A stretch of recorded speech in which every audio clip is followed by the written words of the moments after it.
to welcome countryman Christian Sumi for this event at the AA. The work from the practice Burkhalter and Sumi has developed over a period of over 10 years and has gradually emerged from the, may I say, anonymously but consistently straight, minimal but refined scene of the Swiss architecture practice.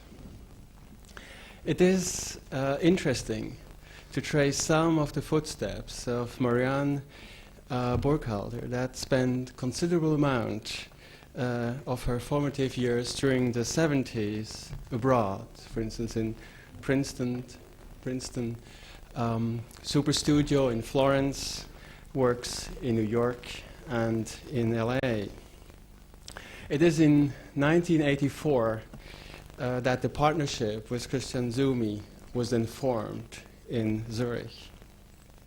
After that, various teaching activities been taken on at the ETH in Zurich and at SciArc in Los Angeles continued to form the link to their Zurich base. Christian Sumi left Zurich after his graduation at the ETH and then worked in Rome and as a research fellow at the GTA, which is the History and Theory department at the ETH. It is after that setup of the practice that he continued to teach in Geneva and in Harvard. Their work, their first outstanding buildings began to emerge during the early 90s with a series of wooden buildings, forestry stations, shortly followed by kindergarten and more recent and impressive piece, the Zurich hotel, the Hotel Zurichberg, crowning the top of a hill overlooking the city of Zurich.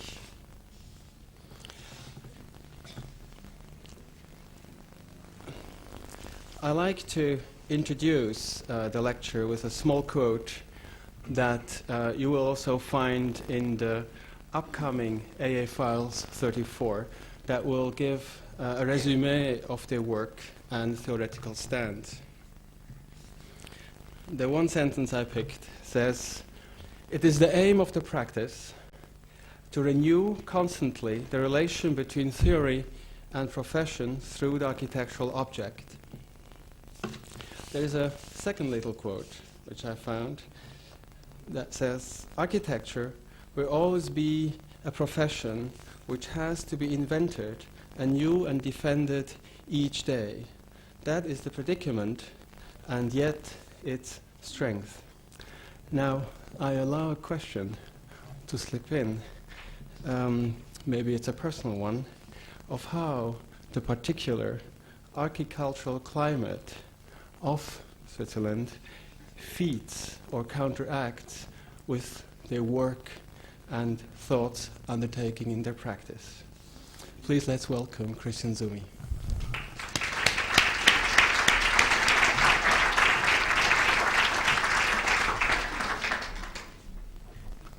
Thank you. Yeah, it's okay. Thank you, Jean-Michel, for the. Is it okay for the introduction? Before I start to show you some projects we did in the last years, I would like to very short to speak about 4 kind of guidelines which follow our work. Of course, these guidelines are not invention at all of us. You will see it's very common. You know them all. But I think these 4 points or 4 guidelines we could make then with the project make some speculation about these things. I think a very important point in our work is the question of typology. Of course, it is for you probably kind of oldie. It was brought into discussion in the late 60s by Aldo Rossi and was one of the most heaviest and very deepest critique, or way to critique naive functionalism.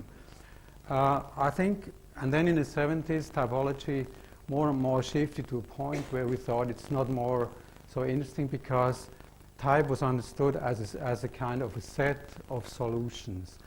The way, or what we think is interesting in the notion of type, how it was defined in the 18th, 19th century by people like Quatremer de Quincy is, it's a certain way to look at form without being formalistic. And that's actually for our generation was the tough point of the teaching of Aldo Rossi. That means if the way we look to form is always through the eye of typology, it's always a way to understand what could this form mean in relation to its construction, in relation to its history, in relation to its function.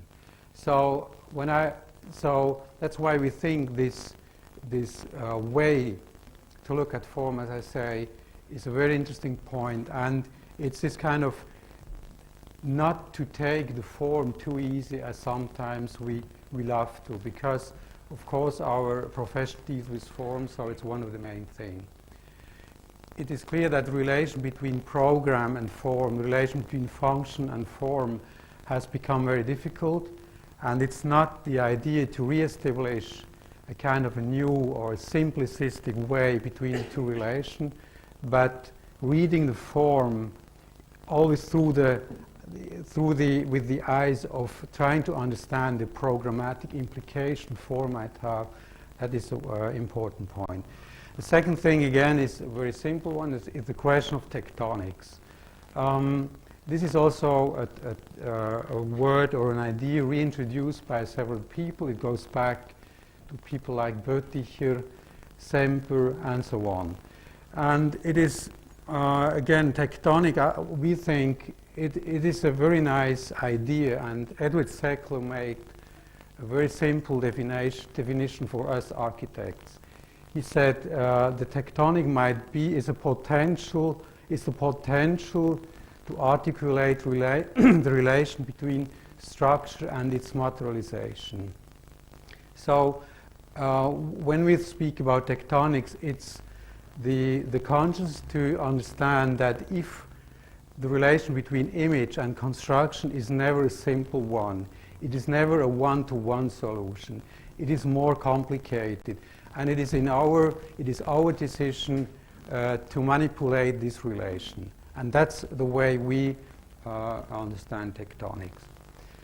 The third one is the question of perception of space and form, of course. And there is an important man behind this thing. This is Rudolf Arnheim, and he wrote this book, I think, in the 50s about the art of visual perception. Now, again, this is kind of an old story, but what we are interested in is, since the 90s, is the idea of Arnheim that to look at the form is all the time a work and is also already pleasure. So the idea, the theory of perception of form is another issue, another layer to look at form and in difference to look at form through the terms of semantics. So what we think is interesting too, after the whole semantic debate from the 80s, the question is it possible to deal with form on a more direct way, not in the sense that we can replace or leave aside the semantics. It is always there, but it's kind of shifting. And I think our projects, I will try to explain you, show this idea. So the question of organization of the volumetry, is it a horizontal volume, is it a vertical volume, is it a combination on both, and so on, is what we are interested in. So to look for an architecture which is beyond a kind of over-semantization of the object itself. But it's never the issue to replace semantics by this thing. And the last one is a very personal one, is the use of color. Again, this is a very complicated thing. We think we should at least understand two things. That if we say color, or if architects say color, very often they think it's only the color what they speak about. So it's a red, a green, or whatever. What we think is that these, how to say, natural colors is always in combination to the surfaces or the color of the materials itself. So I think when we speak about color, it's first of all the color of concrete, of wood, of asphalt, of whatever it is, and then we can add some colors. I think this is why the discussion about color in architecture is sometimes so naive and so simplistic, because it's this problem that people think it's only this one-to-one color thing. The second thing is the meaning of color, again, is a very complicated one, and we think there are at least 3 points which we try to, when we work on a project, we try to understand. So the first meaning is more the physiological one. This again is more, if you take the red, it is the direct effect that the red has. So red is more active color. But then you have the historical connotation of the color. So red means left and all the social implications we have. And you can also have the psychological one. So when we deal with colors, of course, every use of color is a combination of the three. But for us, at least, it's very important to understand where exactly we stay. So to make sure where is the main point for this and this project using colors. Okay, I would like to start now with some projects. The first group are 5 housing projects we are working on. And I think with the housing project, of course, the question of typology is the main point. And I would like to start with these.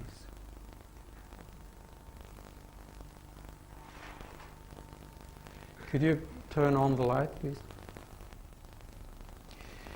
It is a renovation project of a typical Siedlung of the 70s, which you surely know, this kind of very somehow formalistic combination of these different cubes. And there was a competition to renew this building. There were problems of insulation, but there was a problem of the plan. Here you see the plan. It's a very simple plan with the staircase, the elevator, then the rooms on the other side. Then here the bathrooms, kitchen, a little balcony, and the living. So the second point that these balconies, which were placed always at this point, were in very bad shape, and the people really didn't like it. They were too small, and there was a lot of shadow. Next.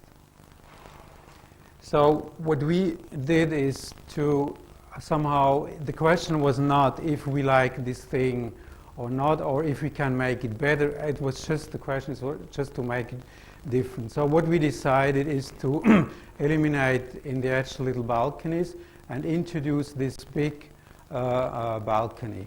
So what happened, and actually the reaction of the people showed us, is that this plan, which is very, very small, by adding one element, received suddenly a completely other quality.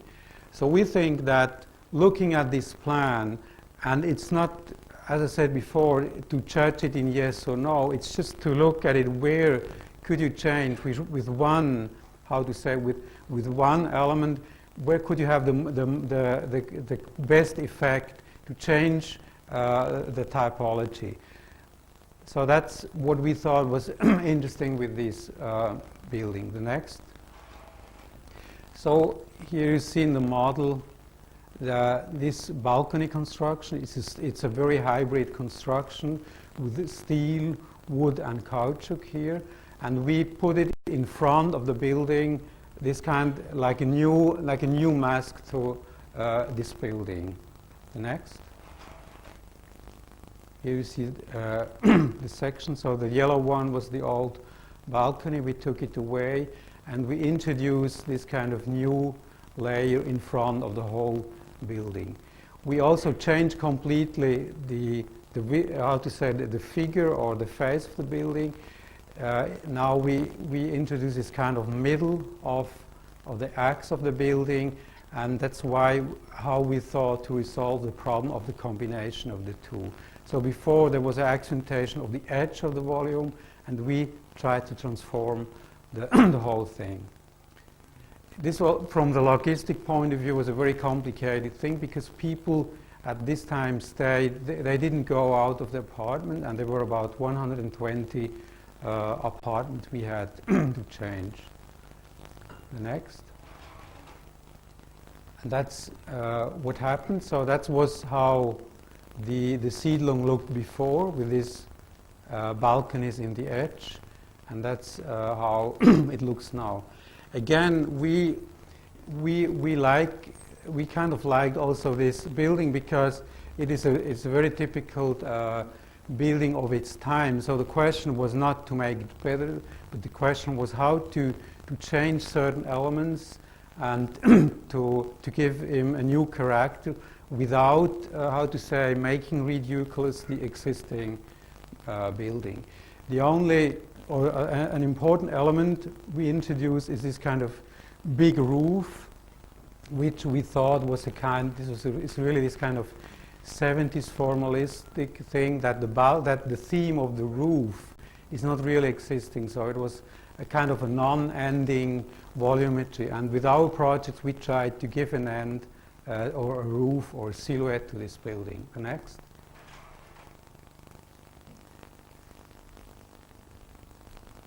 So this is this new facade with the wooden sliding doors, 3 big ones, and this kind of balcony construction. Next.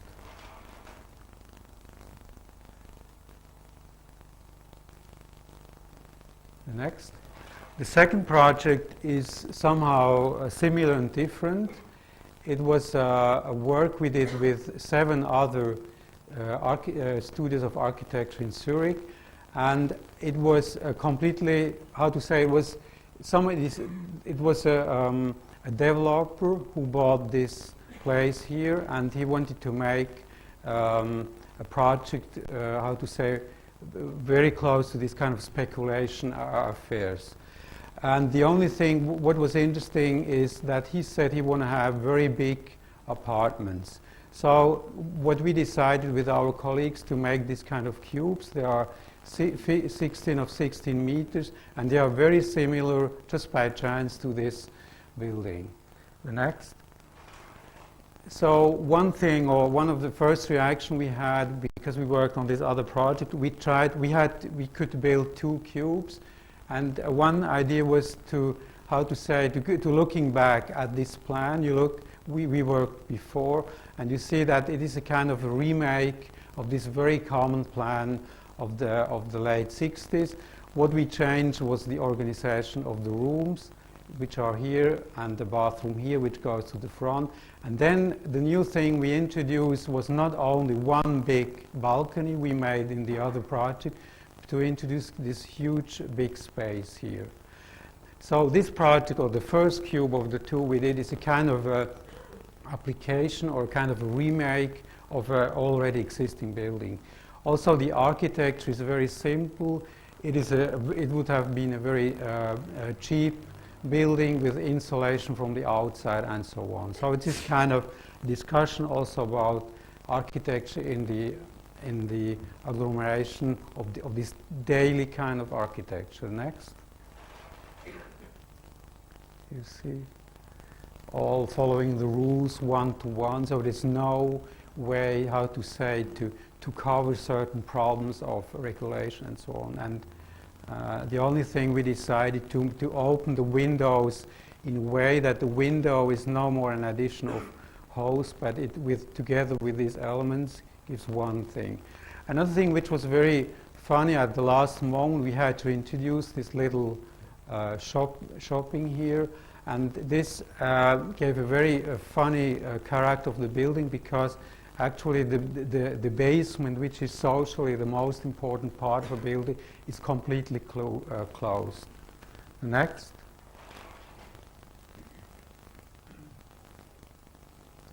So this was this kind of, how to say, the developer, as I said, was kind of a really one of these hardliners, very sharply calculating it. And this building was, how to say, our was the idea to go as close as possible what really he was looking for, but without become cynically. The next one. So the second cube is completely different. It is a kind of a free plan type of plan. So here you have this cube, and you have by the stairs, the elevator, bathroom, and kitchen. They create, so it's a huge platform, and it is only by these 4 volumes that space and the spatial organization of the plan is organized. It's a kind of a cross plan, as of course you know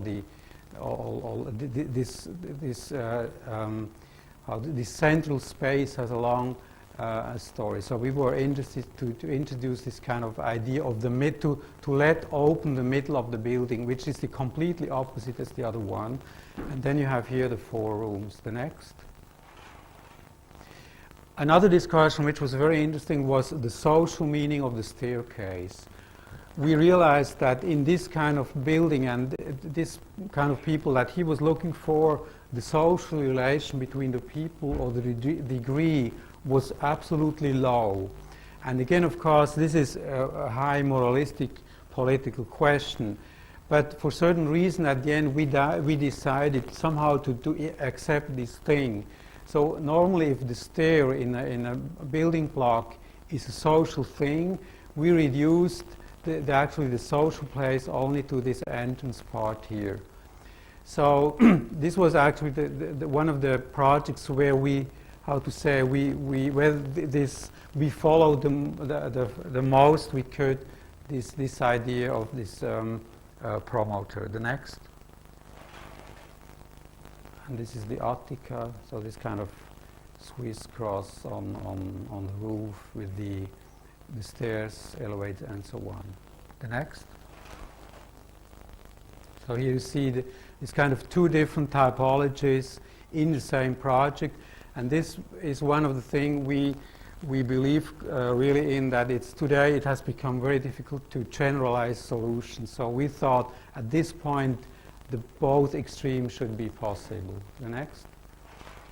It's the third one, a competition we won some years ago is now completely different. It is on a very, how to say, a very expensive part of Zurich, and there are not 4 or 5 floors building, but there is this kind of typical 2-floor buildings.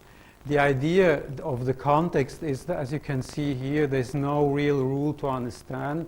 So what we tried is not to work against the certain dimension, because we didn't want to make, how to say, a kind of manifesto and to separate the 2 things, the existing and our project.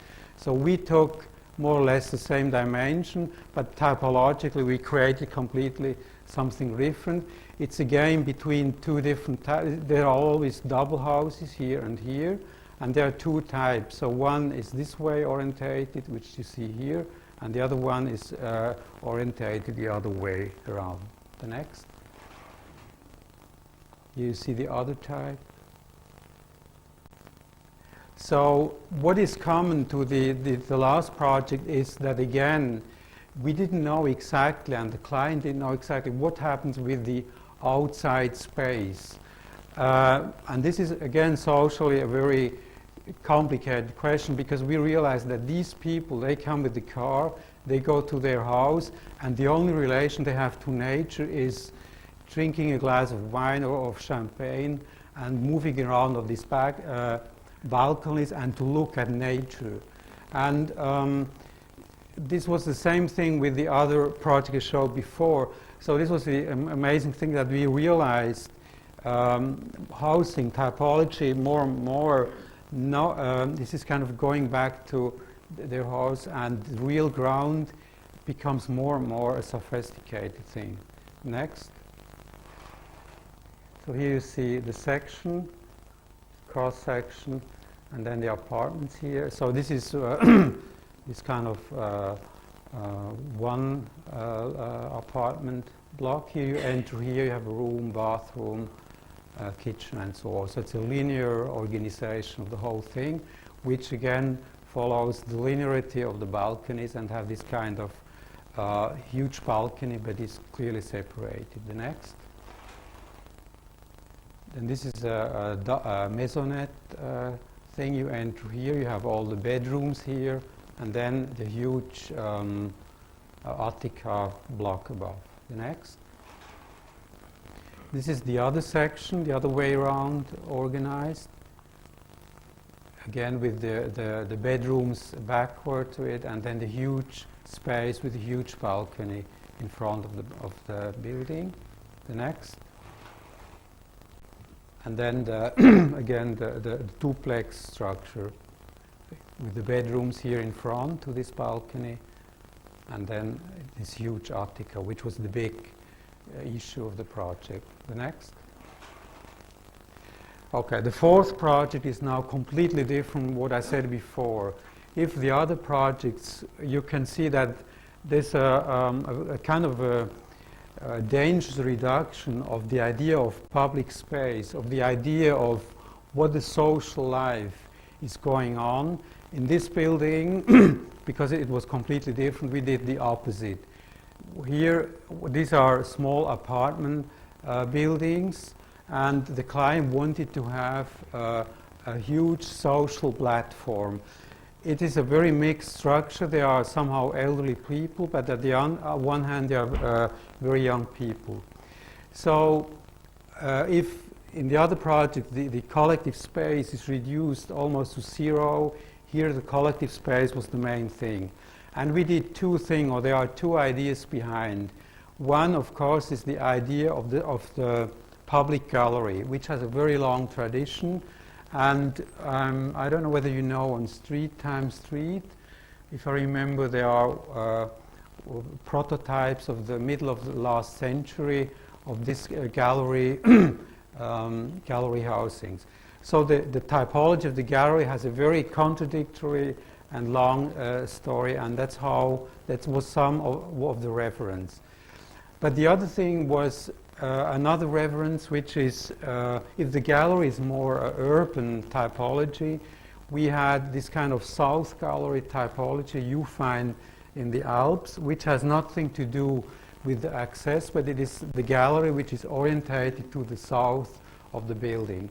So what we did is the gallery, which normally, if you think to the radical project of Gropius in Dammerstock, which is normally on the north side of the building, we put our gallery to the south side of the building, so this kind of overlapping of the two typologies, and we meant the entrance from the south side. The next. So we could say that it's a kind of a manipulation or of a new interpretation of an existing typology. Here you see the entrance with this little red box. So this is the south side, open stair, and this is the north side and with a little balcony. So the Bauhaus solution probably would be you enter by here, you walk through the apartment, and then you have your private thing. So there was a kind of change or kind of mix-up between in the type of the thing, where is normally the private part of the building and where is the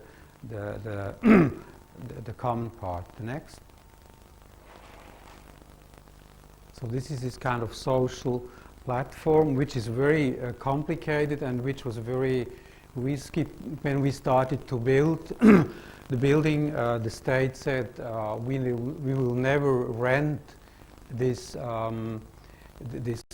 apartments, and they stopped all the money, and we had to go on. But then at the end, it was a big success. So again, this kind of overlapping of privacy and and common places was I think is the point of this project. You enter here through this little garderobe, you come in here and you have one big space which goes through the building, and you have two little space. Next. This is another combination of the same typology, which it has one layer more. So this is the entrance to your apartment. Next. That's when you enter. So you have the light coming up here through these holes, going to the guardrobe. We had a lot problem of light because when we enlarged the gallery, which is now about 3 meters, we had to organize completely with a new way the light, and that's how we did the way we did it here. Next. The inside is very simple. It is very small, and what we were worked on was that the elements we introduced, like the windows or the doors, to have the most, the biggest scale you can have. And I think it's one of these things where you can give also to a very small plan a kind of a new dimension, a kind of a different attitude. Next.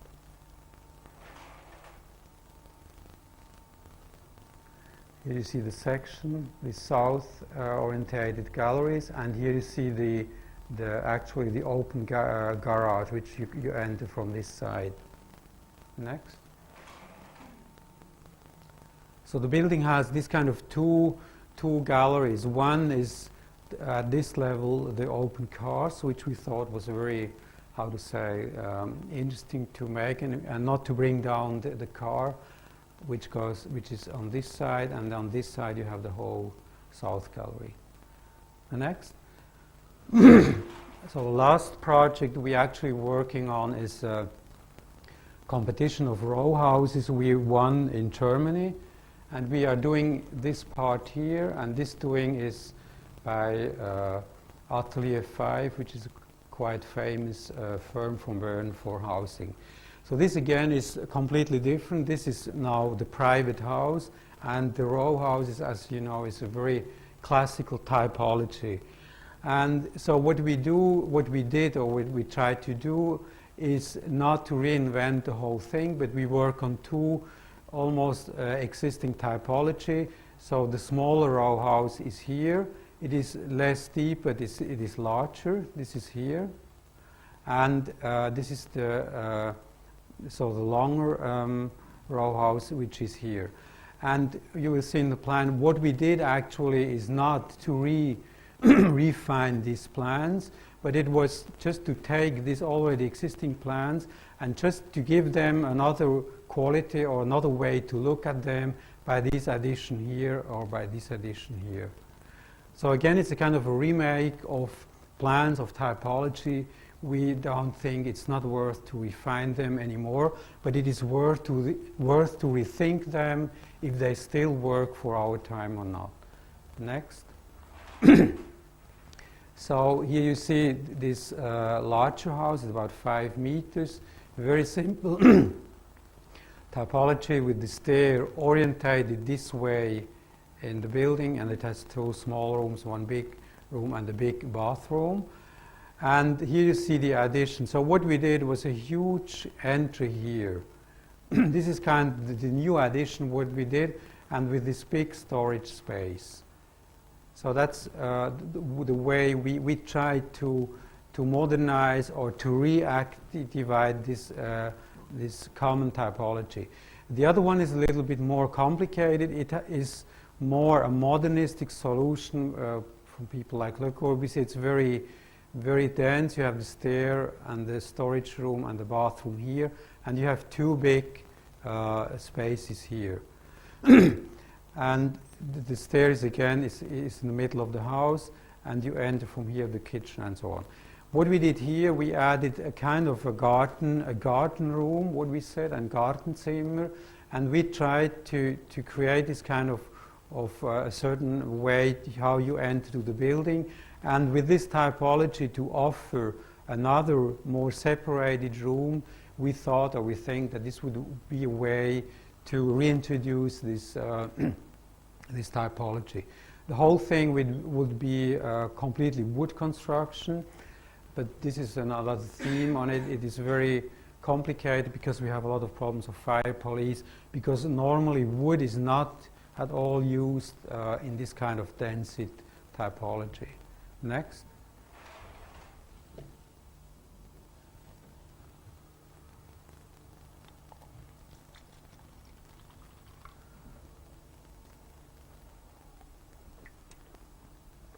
Next.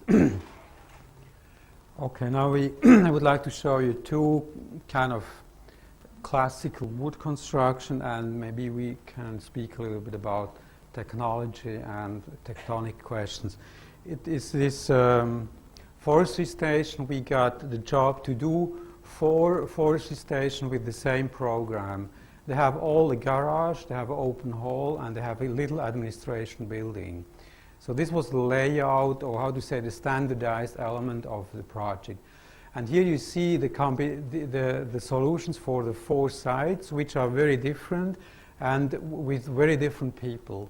So this guy here, he wanted absolutely to have this kind of courtyard, and this one not at all. So this one thought that this is a really bad solution, and the other one thought the same thing about this thing.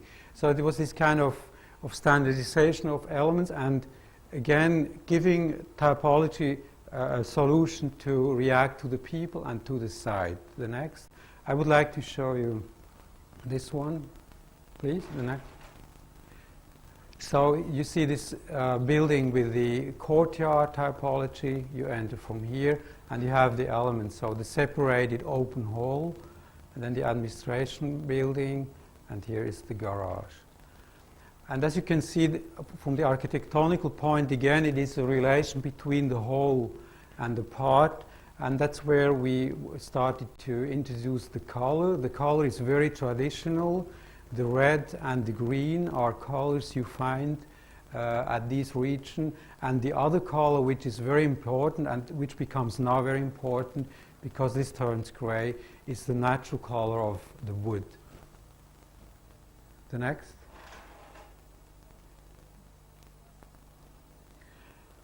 From the composition of the whole thing, and maybe this has to do with this idea of perception as work, or perception as thinking, or perception as pleasure, is, for instance, the relation between the 2 elements. So this is more a square, or this is a square plan, and that's why the type of blankets or clapboards are vertical, and this is more a horizontal volume, and that's why the clapboard is organized horizontal.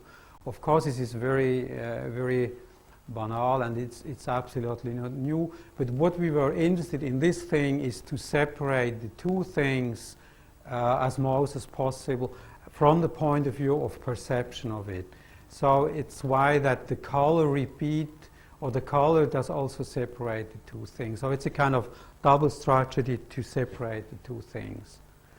Next. Maybe just very shortly some indication about new wood technologies. This is a very interesting thing, and there are a lot of changes going on. When we start with the wall, to build in wood construction means to work in layers. Wood construction has to do with thinking in layers. It is that's the basic thing. So what you see here is the stud construction with the insulation. And then from the inside you have a wood blanket, I think you call it. And so you see now how we started to manipulate this layer. Normally you would have here another wood blanket, and then you have the aeration, and then you have the facade. What we did in this construction, we replaced the outside blanket just by a wind paper. And that's what we think is so interesting in these new wood technologies. And then you become a very ecological solution. It's a very light construction, and and so on. That means the less layer you have, the more ecological the construction becomes. The production energy, this means the energy which is in every element we need, like brick or concrete, of this wall is about 1/3 from a normal brick wall. So we think when we speak about ecology, we should more speak this really hardware questions. The other thing is, you see the way you can put the window. Normally the window is placed inside. We try to put the window outside to the building. It is more like a more glassing construction. This means that the whole construction is now inside the building. The second element you see here, this wood construction, the ceiling or the roof. These are very new elements. We call them box beam elements. And these are kind of empty cases.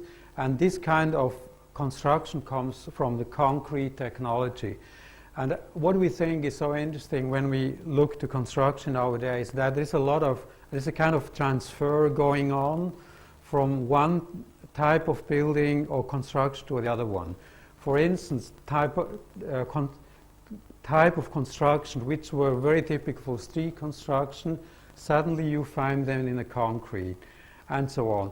That means that the different disciplines of concrete, wood or steel or glass, whatever you have, is a kind of overlapping or a kind of penetration of the whole thing going on. Of course, for a lot of very moralistic thinking people, they don't like these things because they try to presume the whole thing. We think as architects it's a great pleasure to look at these things, what is technological going on.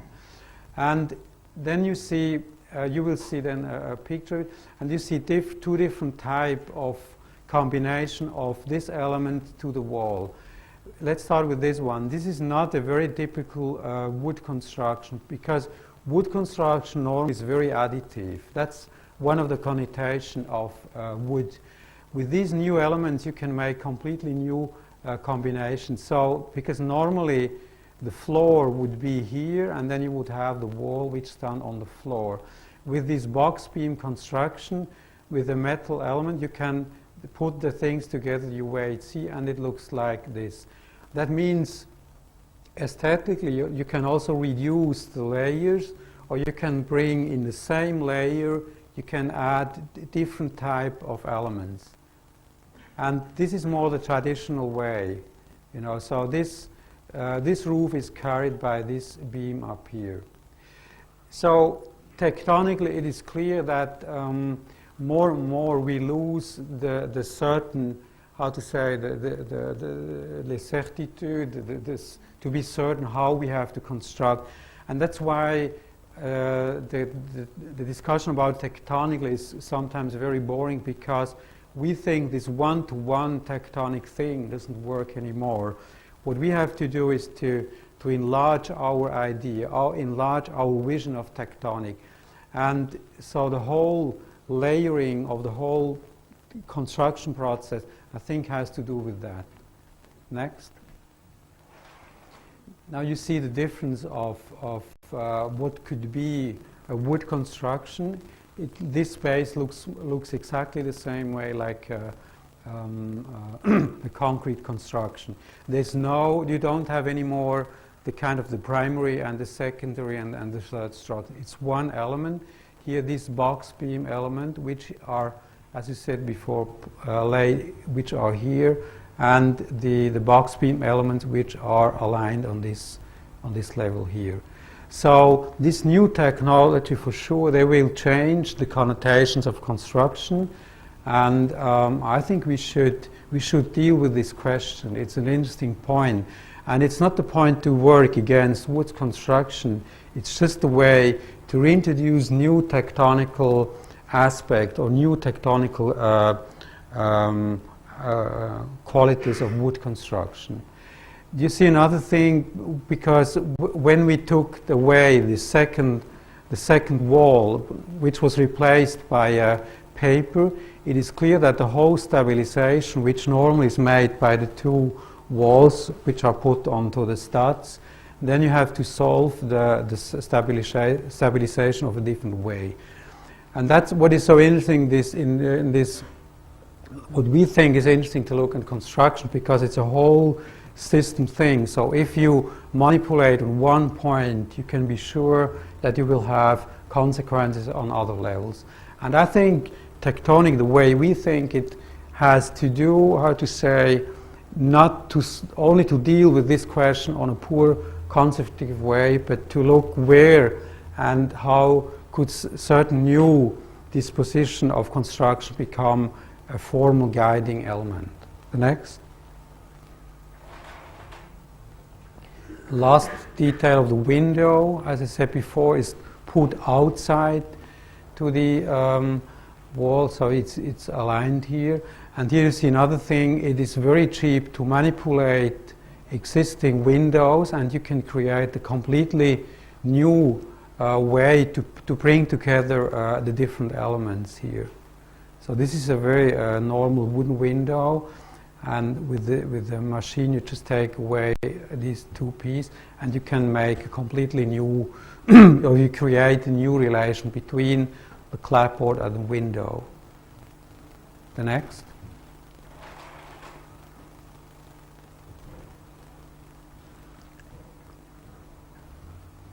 The next.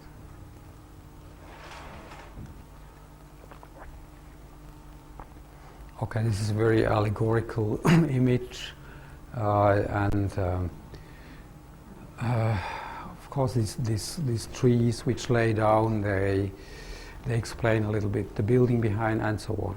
But it is nice to see if then through the use of your building that some formal decision you made, formal, I don't mean not in a formalistic sense of the word, they kind of are repeated somehow then by the surroundings.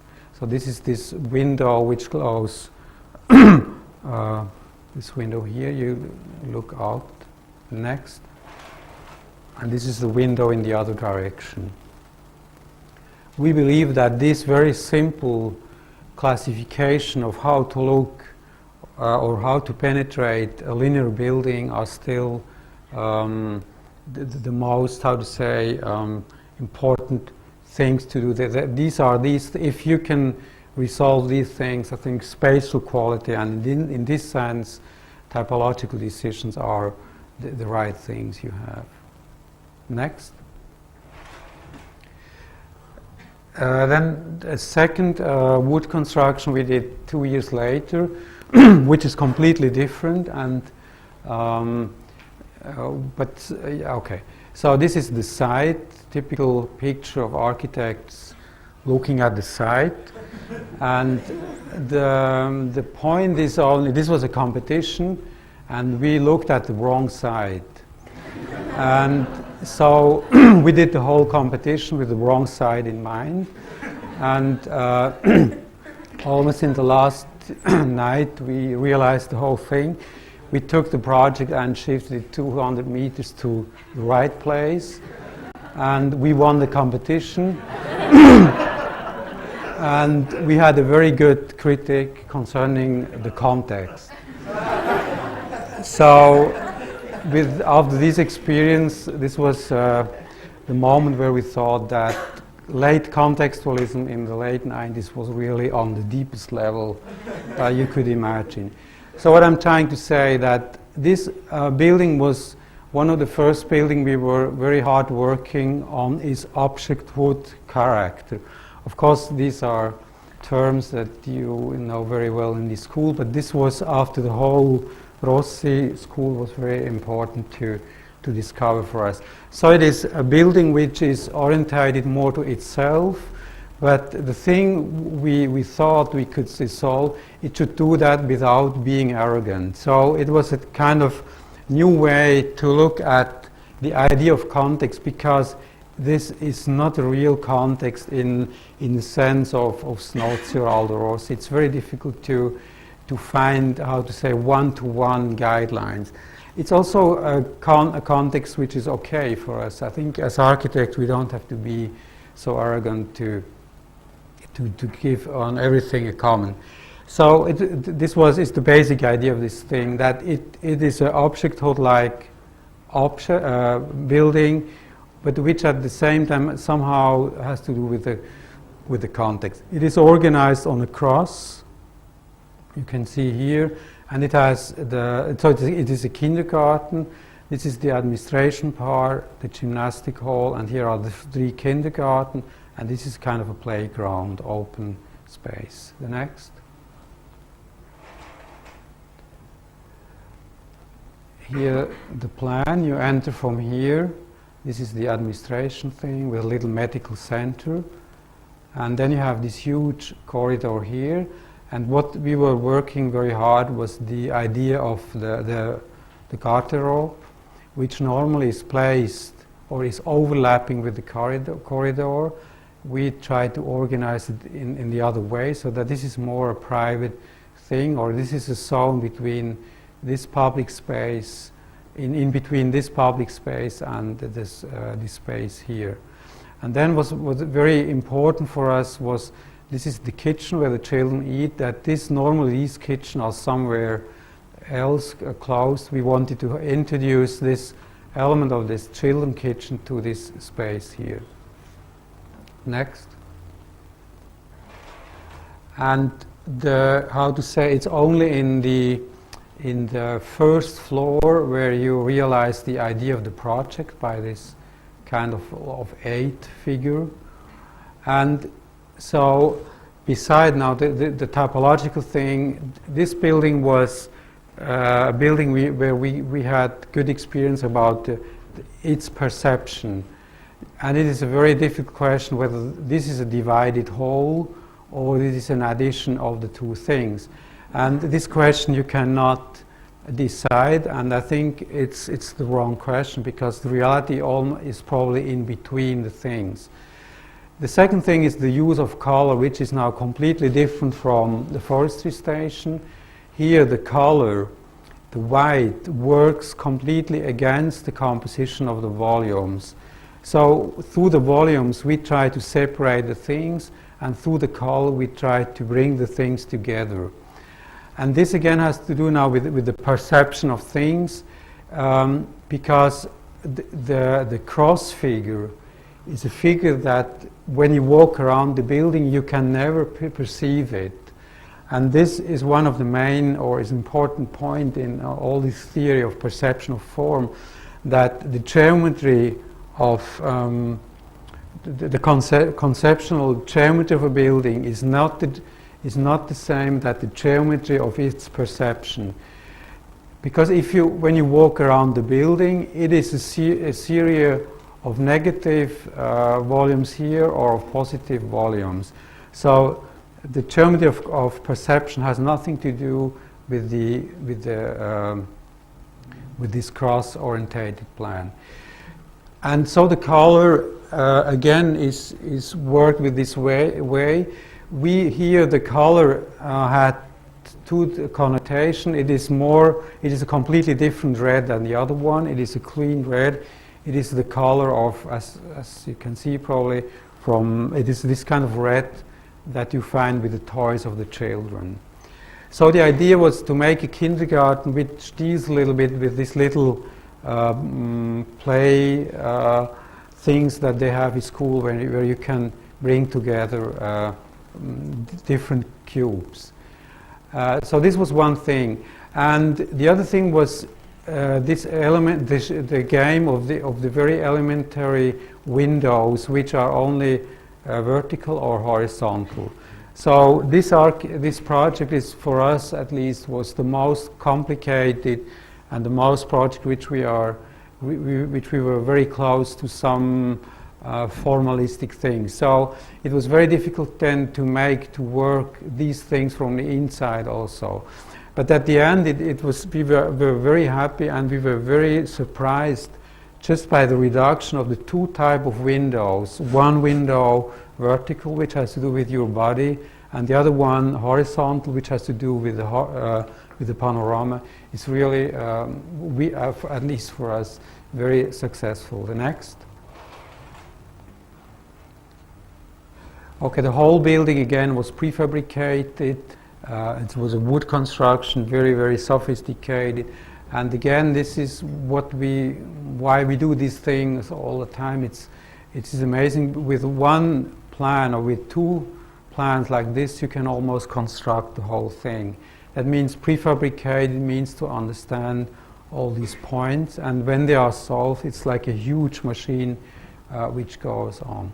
Here you see this game again of horizontality and verticality. So this building, which is already less high than the other one, so the window repeats somehow the same thing, while here the vertical windows work against it. Next. This is the section sheet. Next. This is this inside corridor. In the inside, again, the color is used completely different. It's not, I think there are two different things. You can use color to create space, or you can, and this means in the sense like Le Corbusier, if you take the whole walls and you create a space, let's say, with two different colors. And you can use color also here, that through the color you create a relation between things which at the end don't have anything to do together. And that's what we did. So it's this lamp, the door, and the columns here. They don't have anything to do together, but with this color they create a kind of a very strange scale where we were very interested. The next. You see it here. So this is the scale of the children here, which is very small with this column here, and this is not the scale for the adults. I think very often when architects make kindergarten, it is very somehow strange how they think, because they think for the children and for the adults. What we tried to do is we were working on the scale of the children, but then the other scale is very big. So it is more, and it is not the scale of another race or another people walking through the same building. I think this is a very strange idea. So the scale of the children is directly in confrontation to this big scale, which has more to do with the garage doors and so on. So, and then the explosion of this scale, then we thought to bring them or to calm it down through the color with this, bringing things together, as you can see there. Next. Okay, now just a few words to the construction. Here you see again the section, and you realize now very, very quickly how different it is. It is the same typology. This is the insulation here with the studs, but then to the outside you have this blanket wall here, you have aeration, you have an under construction, and you have the facade. So what is in the other building, the forestry station, two layers are here for. The inside is the same thing. It's one layer here, another one here. There are a lot of reasons why it is the way it is. One of the, of course, the technical needs for the forestry station are not the same for the school, and so on. Then here you see another problem you have when you use wood, things to move very differently. So the facade moves with another type of moving in relation to its structure, and it's only through these two elements that the two things can shift. The last thing is what I said already before, the treating of elements you can see here. So what you see here with these windows, it's this window here, is not a framing, but it is the structure itself, which is treated in a way that the structure itself creates the framing.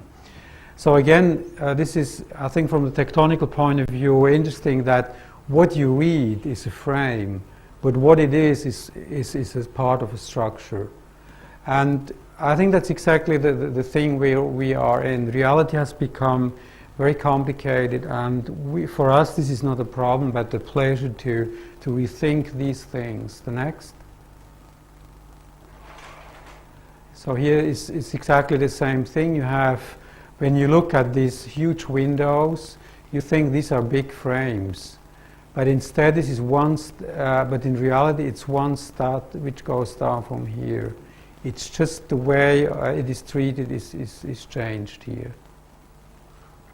So with this building, because we did this in Austria, where there's a really amazing culture of treating wood, and treating wood in the modern sense. I think it's probably the building where we pushed wood technology really to the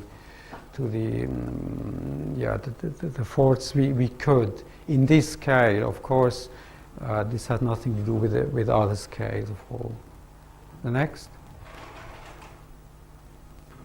Okay, so of course dealing with wood construction is not something we find new. There's a huge tradition of modern wood construction in the 30s, and this is a very beautiful example of a kindergarten from Konrad Wachsmann from 98, I think, in Germany, where you have this kind of cross element, the way of windows and so on. And so when we worked on these things, of course this is also a comment of already existing modern wood tradition from the 30s. Next.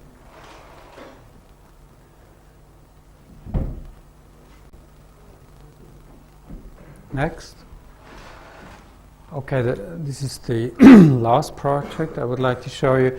The hotel Zurichberg, I think, is maybe the most complex building we did until now, and the problem was the following one. This is the existing building here from 19th century, and as a hotel, and we had to make an addition, and there was a competition where we won, and finally we had to rework the whole project because the people from the city, they said we have to separate this building from the existing. And the second thing they said, this should look more like a pavilion, and not so that this building still is the main, the main building in the whole thing. And here you see our solution, this kind of round of oval building with a wood cladding. The next. The amazing thing is that maybe you don't realize that this is not only a kind of a harmless wooden pavilion, but it is a crazy machine of a garage. And what you see is only 1/3 of the whole building. So 2/3 of the whole thing are behind here. And now again, from this question, what is the relation between function and form?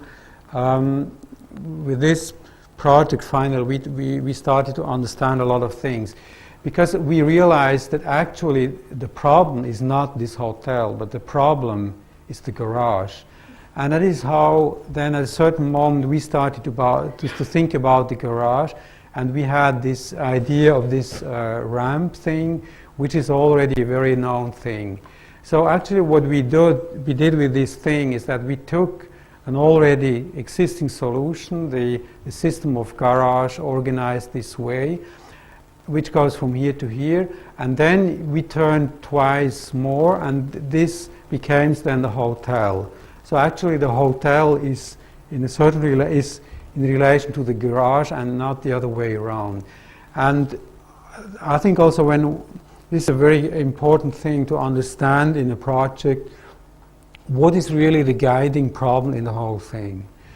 So, so in this case, it's really the garage. But when I speak about it, it sounds very simple, but in fact, it took us quite a long time to understand these things. So this kind of shifting of that the client said, you have to do this, and this is the problem.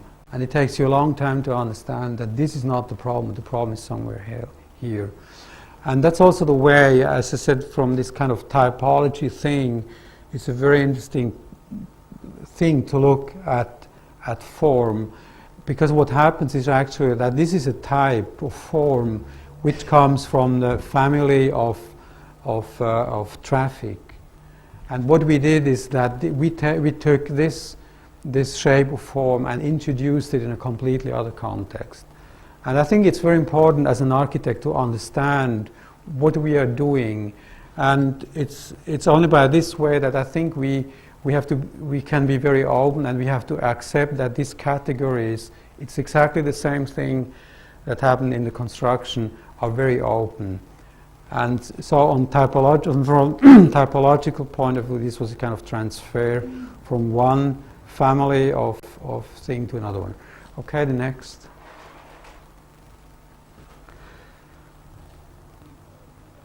So here you see this crazy thing, and then the garage. And this building has, I think, has two qualities which we just realized when it was finished. The first thing is that you don't see the generating idea. When you go to the Guggenheim Museum, which of course we studied very well, is that the point you enter, you understand the system of the building, you understand the ramp thing. And this is very different from here because you don't see the beginning of the whole thing. The second thing is that all the time we thought this building is about continuity, it is about this kind of fluent stuff, but we realized at the end it is also a building which speaks about break of something. And I think this kind of paradox situation of continuous space or continuous facet and to break the things is probably one of the things which give the character to this building. The next. So this is this garage at the low level, which starts here. It has a very funny, very clever system of aeration, because all the technicians, the lawyers, they freaked out because they did not know where this space ends. So at the end we said it's only one space which goes over 3 levels. And this was very hard to understand for them. And we could have a very cheap solution because the space itself creates the movement of air, and it starts from here and it goes up here at this point. So this was again interesting to having this form and then to understand what it means through the eyes of a lawyer. What is it exactly?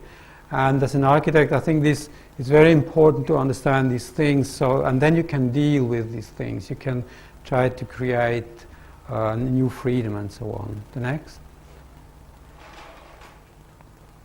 And this is finally then the inner side of the hotel.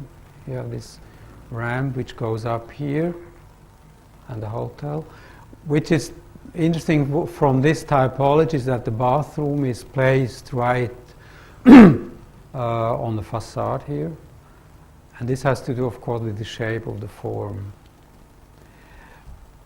Another thing which I show you then in a facade was that when we realized this space has to do with continuity, we had a big problem that the doors, when they were all aligned, that this kind of rhythm was so hard that the whole space didn't work. And that's why you see the doors are not on the same thing. That means that on one level the bathroom is always here or the door here, and then on the other level it changes. So this manipulating of the type of the building in relation to its facade, I think was again an important thing to understand. Next. You see the same thing in a facade. Here is the bathroom and the room, and above is the bathroom and the room. And it was this idea to try to create or to give a rhythm to the building. And this is the big opening in the roof, which was a long discussion whether it should be round or not. At the end we decided to make it orientated because the building itself is not a circle.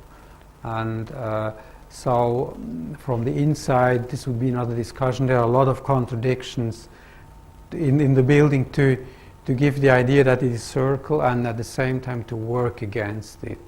And we think that good space have all the time this kind of paradoxical situation. Next. Now the question of tectonic and colors. So that's the way it looked when it was finished. Could you make this a little bit sharper?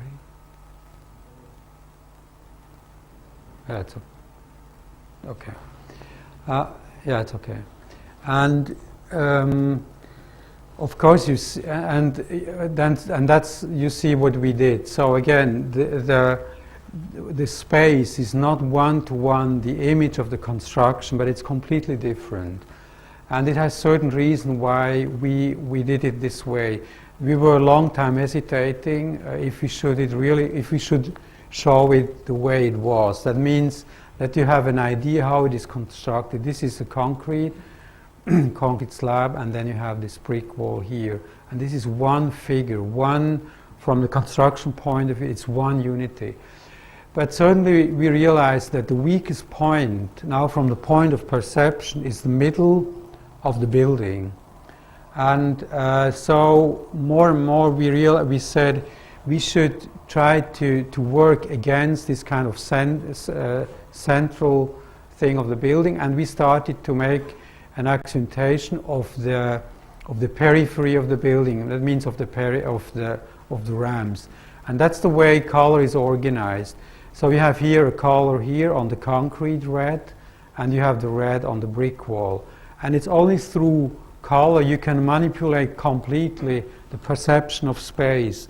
You can manipulate the relation between different elements, and that's what we think is that's why color is so is an amazing thing to reinterpret spatial things. The color here is a classic, has to do the red with this dark here, and of course it's this kind of typical combination of this 19th century hotel atmosphere. The doors, this is not a black, but it is anthracite. This is a color which has silver parts in it, and it's very different from black. If you take a pure black, it creates holes. And that's another thing, we had a lot of problems to put or to organize the openings to this into this space, because it was very ugly to have this kind of hole, and the whole space was kind of just flowing away. So we decided that we're going to put the door outside to the building, so they have more the leaning, the idea that these are leaning elements towards the wall. The wall. Sorry. Next.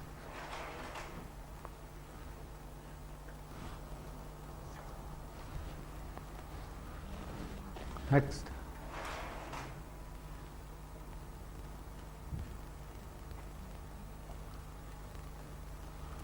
Next. So the inside will be another theme. This is all designed by by Marianne.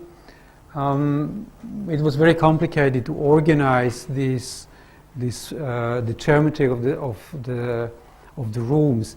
At the end, we decided to organize these elements, like the thing for the clothes here, the minibar, and to separate the two things as free elements on one hand, but on the other hand, it's a funny combination of very modernistic 60s-like thing, like this stuff here, which is on rules, in relation to very traditional elements like this French paravent.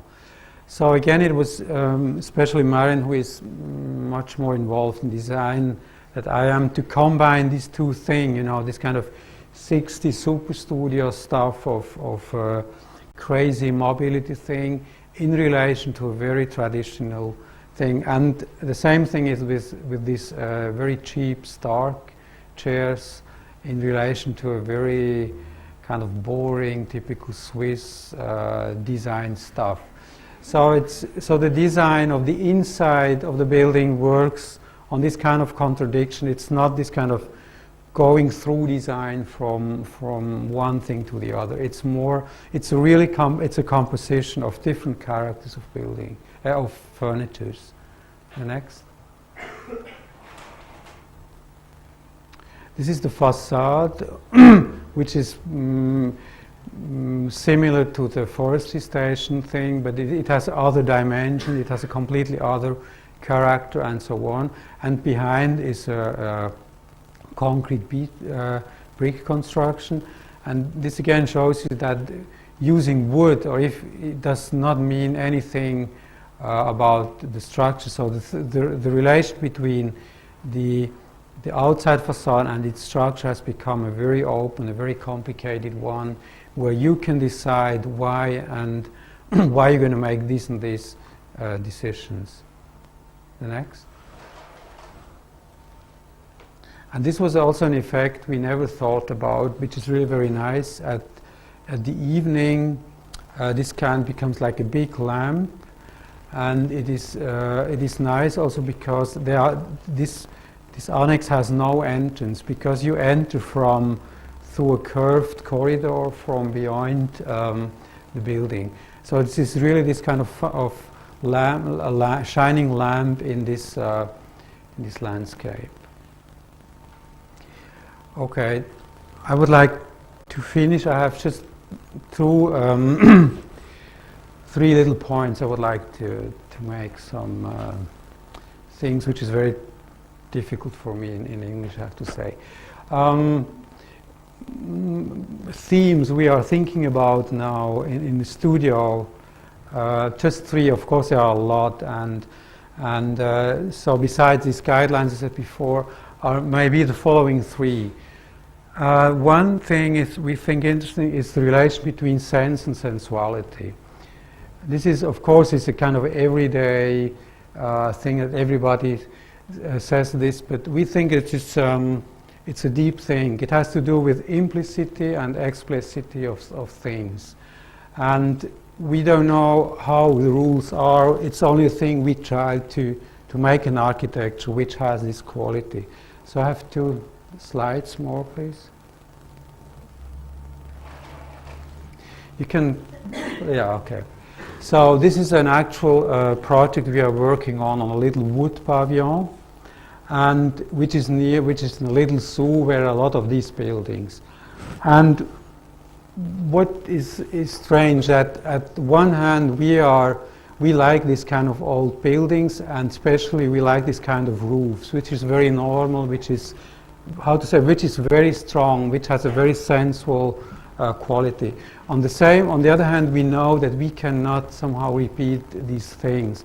So what we are working is with this pavilion. This is not a table, but this is a little pavilion here, which is from the point of view of the roof is the completely opposite of this one. But we hope that also with this project we will have the same notion or the same sensuality of the idea. What is a roof? What can be a roof? What is the meaning of a roof as a shelter? Next. So here you see the plan. It is it is an open garden hall where you can in summer you can eat something, you can sit around, and this is this roof. So the sense, of course, is very different, and the construction is very different, but the notion that, or the idea that buildings have a roof, has a kind of something which finished the thing, is one of the things we are very interested in now in this project. The next. And it will be again a very risky modern wood construction. It has a lot of things which normally wood construction cannot have, like this enormous cantilever thing, which is about 4 meters, and it's too small here. So these are the beams, but at this end, the wood beam is reinforced by steel cables. One is above, behind, and one above. So actually what happened from this point of the construction is that this wood beam here becomes somehow a steel construction, and this will give us the possibility to make a cantilevered space which actually is not possible, which would not be possible through a wood construction. So, of course, for traditional wood makers, this is absolutely horror, and we have big trouble to speak with these things. But I think it's exactly the interesting point to take a technique and to give when it makes sense, and we think it makes sense because we have this idea of big roof, to give them how to say an irritating character. So this building will speak probably about wood technology, and which has this point where you are not so sure what is really going on.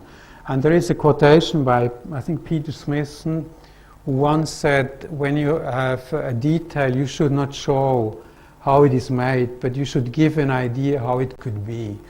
And I think this is a wonderful definition, again, of tectonic quality. The next.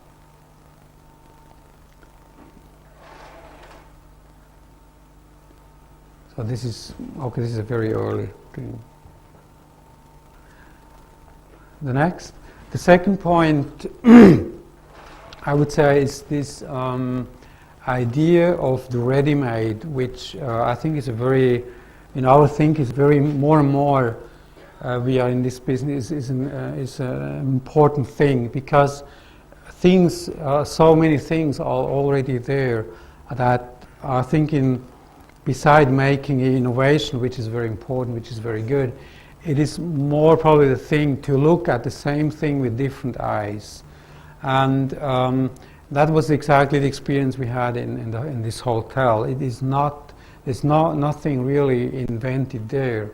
The basic things are all are already there. But what we did was this kind of to look at the existing things with different eyes. And so the ready-made thing, I think, will be an important argument also for the next century, I think, because so many things are already here that somehow we have to cultivate our brain and eyes to look with the most intelligent way to look at these things and to see how we can change them. And finally, we should really stop to this thing of this idea to stop every time from the begin from new. The next, the same thing is with the remake. So ready-made and remake, I think, is two words we like. So this is not advertisement, but it's about remake of things. It's two examples of Raymond Loewy, one of the most important designer of popular designer of this century.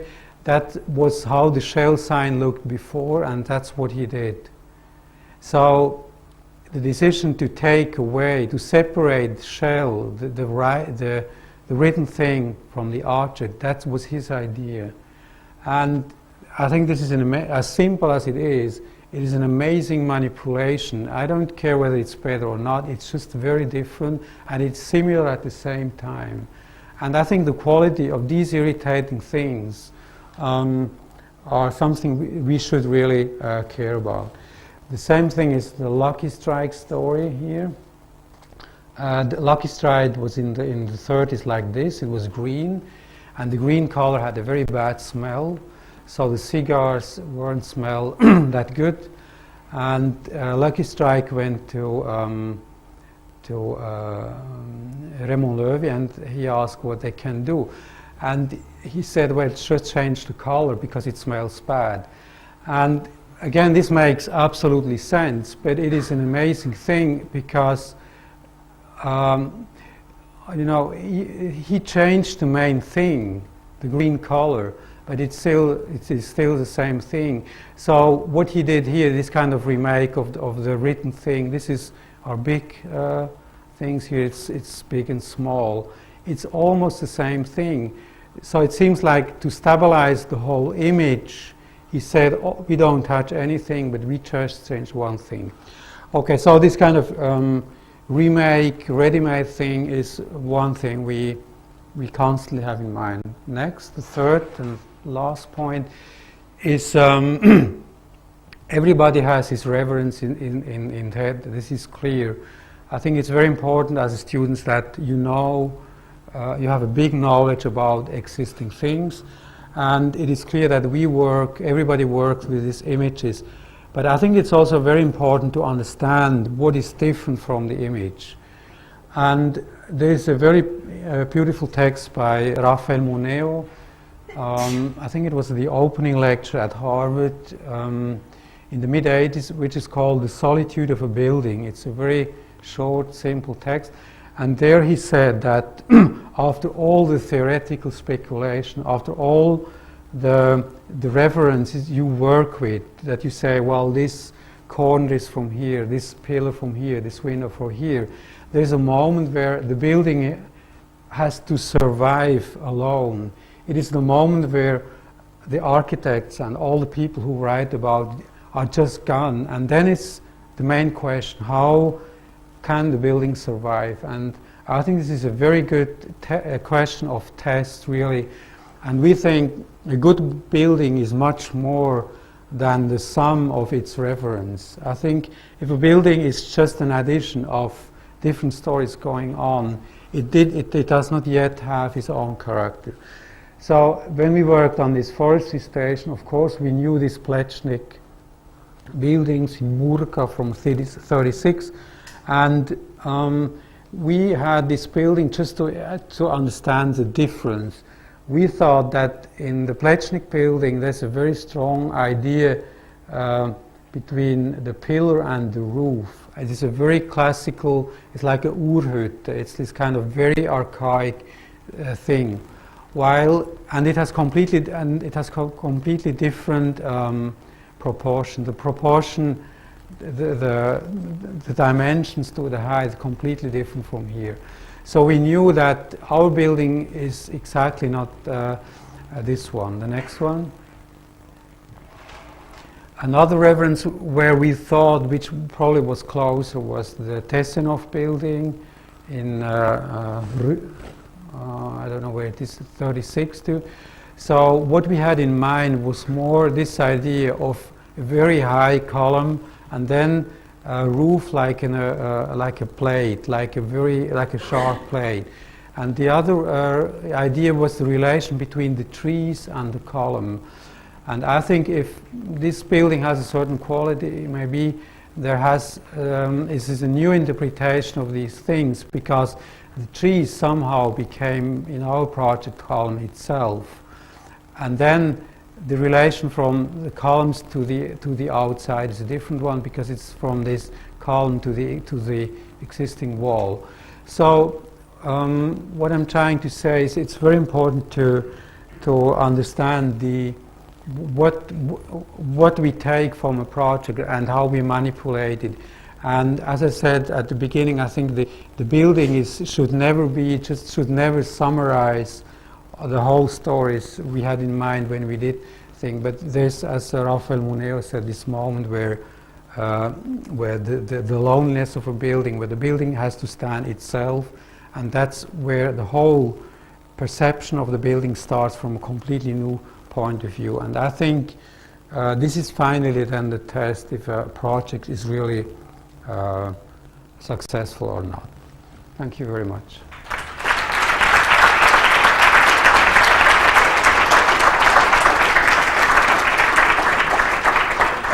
Do you take questions? Yeah. Yeah? May I invite you to ask questions or comments, to give comments?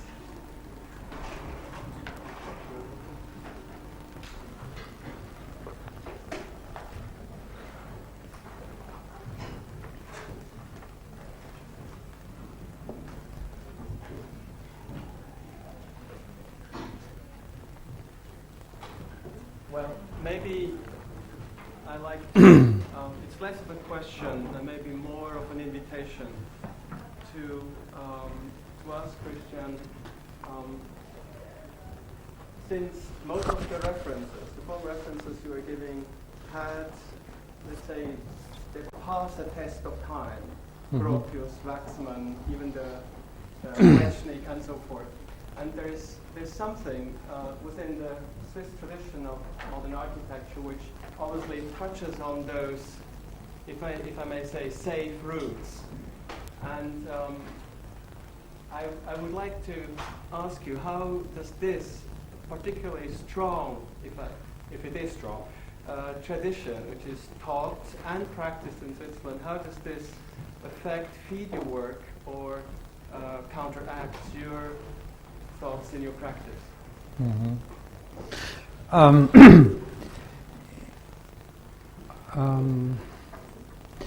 how to say, maybe there's one point which is very different. If the background of Marianne and my background is pretty different. So Marianne, for instance, when she was in Super Studio 68, they were making this this Il Monumento Continuo and all this projects probably that you know. So Marianne, she has more this kind of, she has other references than I have. But this would be only excuse and not answering your question. So what I could say, that the question of reference is maybe is not so it's not so important in our work, or we hope more that we can move on with different things. There's only one thing that we think reference is, or that we work with reference inside the corpus of architecture. That is clear. So reference, for instance, to machines, to medium thing, to the whole medialization going on, are on the question of the problem of getting the form are not so present, because we think these things should come into architecture to its programmatic implication. I mean, the question of gen manipulation, for instance, is probably the best proof that this looking outside, permanently outside of architecture to everything what's going on is very important, but it is not for sure the main thing for how you can generate form. And more, I think new technologies are not visible anymore. And this gives us the idea that we should be very conscious about these things going on. You know, when we plan an apartment, it is important to think about these new technologies. But I think they have implication in the plan of the apartment and less in the form or in the architecture of the apartment. So this is of course maybe a difficult point. That's I think there's absolutely no doubt about the inventiveness and the precision that goes into the detail, into the making of the architecture object. Mm-hmm. And I think you explained that at length. I think this comes across very beautifully. My question would probably shift towards the question of form and the tradition and the references to form. Would you consider it as valid to research the genesis of form as such, or do you sort of relate to what I tried to mention before, the more sort of traditional, safeguarded, modernist tradition mm-hmm. that sort of survived at mm-hmm. the center of Europe? No, I think I think the relation between function, program, and form is a very difficult one, because it is clear that more and more we lose control over the program, over the function. So this creates a problem on one hand, but it forces us to look through the eyes of our profession to the form. Now, this is a very, again, a tough thing, but it is just kind of shifting, and said, let's stop somehow with this kind of naive generating idea of how we come to the form. And so we have a very broken relation to the question of form, and we are very happy about it because we have it from 68 until now. So there's a young generation, I think, in Switzerland, which is more sure what form all can solve. We are not so sure about. And I think the coming architecture for sure has to be social, whatever it means. And so that's why we have to go back to, it remembers me a little bit like the 60s, to think about pre-form problem, and then that's why, all these wooden houses, of course, we like them and we know them very well, but it this is one story which we can sell very well, but I think we stand, I hope, at another point. And what we are interested in is now the question of apartment and all these things. So, yeah, but it is, you know, we wrote this little text in AA files, form and profession, and on the other hand, you know, the thing is, the same thing, we should accept that our profession is on a deep crisis, for sure. There's no interest in architects. There's maybe little interest in architecture, and this is a tough point. And so I think we are in a very difficult situation that we have to prove to society what we can, you know, because I think this is one of the things from the 80s that they think, well, architects are, you know, are dreamer or whatever, you know, and which is sure all the time one part, but if you compare it to a lawyer or if you compare it to an engineer, it is unbelievable that the architecture has such a pain to explain what is he really doing. And it is so difficult to give a clever answer, not to be naive, not to be reactionary.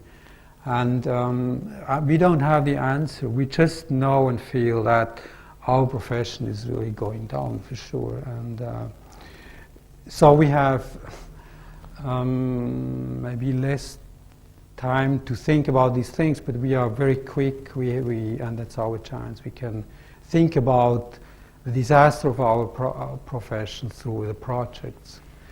This is very negatively, I'm sorry for the students, but the reality is really, I don't know, it's a big thing.